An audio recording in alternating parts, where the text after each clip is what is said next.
I wouldn't say I had one big moment where God called me to the mission field. It was more like consistent little nudges that kept growing. I had gone to Bible college, tried a vet assistant program, all good things, but I still felt like God was nudging me toward something different, something that would stretch me and help me really learn His voice. When I first heard about the world race, 11 countries in 11 months, something in me lit up. I didn't hear a big booming go from heaven, but I couldn't shake the sense that this was where God was leading me to.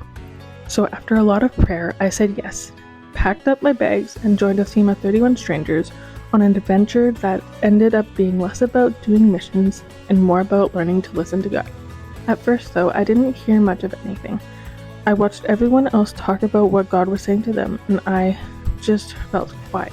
But then one day during a listening prayer exercise, my teammate drew my name to listen to God for.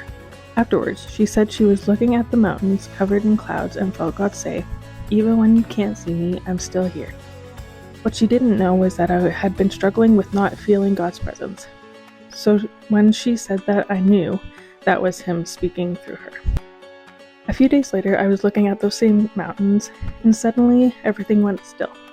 The clouds stopped moving, and in that quiet moment, I felt God whisper to my heart, "You're going to grow this year. Your heart will break like mine. You're going to love like I love. Even when you can't see me, I'm right beside you. Trust me, you're supposed to be here." That moment changed everything. It taught me that hearing God isn't about a dramatic moment. It's about trusting His presence, His word, even when things feel cloudy. Since coming home, I realized that listening to God doesn't stop when the trip ends. It happens in everyday life too. One day, a few years ago, at a dog kennel I was working at, a coworker asked me about the world race and what I had believed.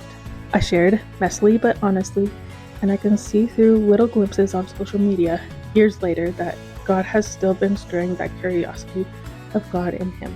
Moments like that remind me that God can use every path we take, big adventures or everyday jobs, for His glory, if we practice listening and saying yes to His voice.